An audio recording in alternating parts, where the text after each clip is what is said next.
Fluido vital e princípio vital é a mesma coisa ou, ou não? E se não, qual a diferença entre eles? Ok.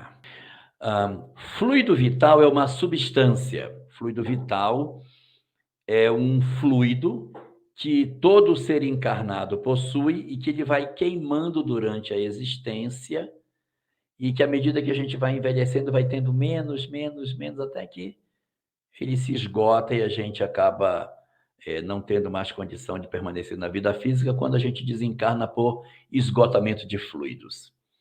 Alguns de nós desencarnamos ainda cheio de fluido vital. Então vai para o mundo espiritual com fluido vital. Ele é uma substância.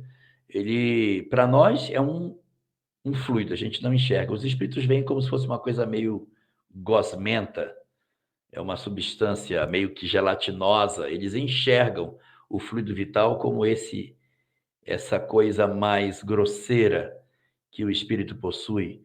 Ele tem até cheiro, tem como se fosse cheiro de carne para os espíritos.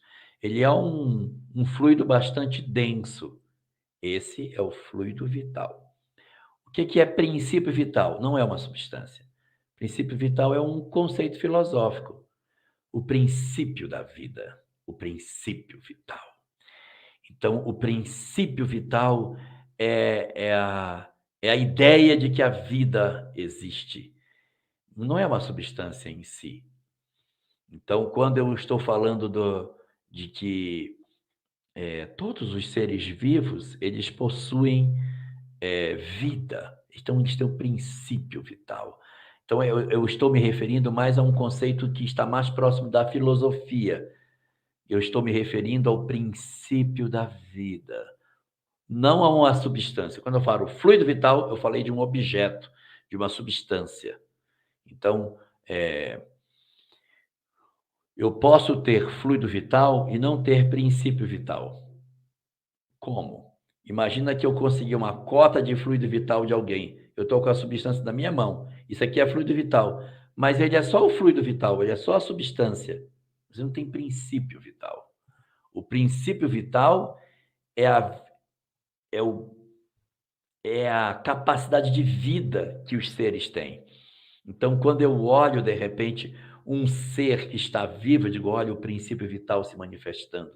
Quando eu vejo a semente rompendo a casca e saindo, olha o princípio vital se manifestando. É o princípio da vida saindo de dentro da semente e a planta crescendo. Aí eu digo, é o princípio vital. É lógico que aquela planta tem fluido vital, senão ela não estaria viva.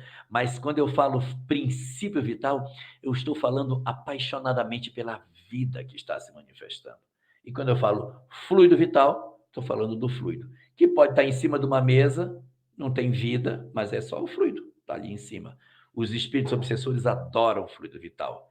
Foi da busca de fluido vital que surgiu a mitologia sobre os chamados vampiros, que nada mais são do que entidades enlouquecidas por essa substância que para eles, para as entidades perturbadas, é muito interessante, mas que os mentores nem querem saber dela porque elas não nos ajudam.